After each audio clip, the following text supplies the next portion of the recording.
Now, competition for jobs is particularly fierce at the moment, so the right CV is vital. But are some candidates tempted to cheat? Yes, last week a former biology teacher in Devon pleaded guilty to fraud after it emerged she'd forged her degree, doctorate and teaching certificates. So how tempting is it to make up the qualities and qualifications needed for a job? How likely is it you will be caught? Well, we're joined now by Simon Lafosse from the recruitment firm Lafosse Associates. Good to see you, Simon. Good morning.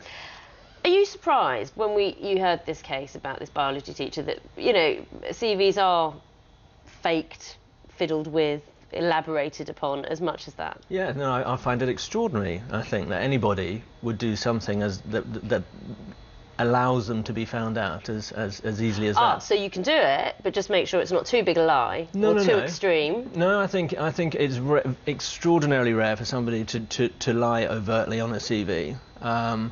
I don't think it's unusual for somebody to exaggerate their achievements or to perhaps be a little bit oblique about what they've achieved.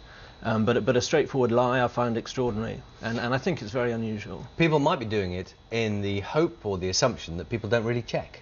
So when you run a recruitment agency, yes. Someone sends you a CV, do you check? I mean, do you go through everything that they've said and check that it stands up? For sure. We check certainly all of their employment details, and that's not just about asking them. Clearly that's not always going to work. It's about taking informal references from people that we know, and also formal references from HR and the executives within the organisation. And occasionally you'll find some detail missing that should have been there, a short job that has been ignored on the CV, but it's a relatively simple process. What are the main skills, do you think, that people feel they need to elaborate upon in this day and age when applying for jobs? I think so much more of it is about communication these days, and I think that's a very difficult one to describe yourself as a good communicator. I think the moment it becomes subjective in a CV, I think you have an issue with that. So I think you have to let your achievements shine through. See, the thing is that what occurs to me is some people might think that if they haven't got the paperwork, they think, just get me in front of those people. And if they like me, I'll get the job. And, you know, I might as well put this stuff down because it'll get me into that position, and I'm confident, and they might be right, that, you know, face to face with someone, I'm as good as anyone, but I haven't got 12 GCSEs A-star.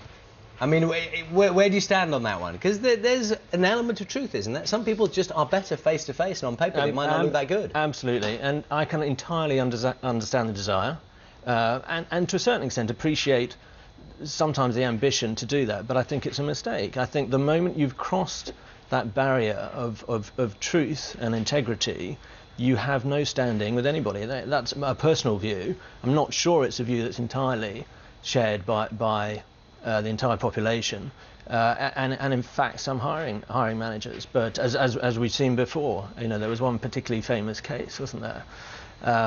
But for me, because my credentials are not just in terms of putting people into work, which I've been doing for longer than I care to remember, but also as an employer myself.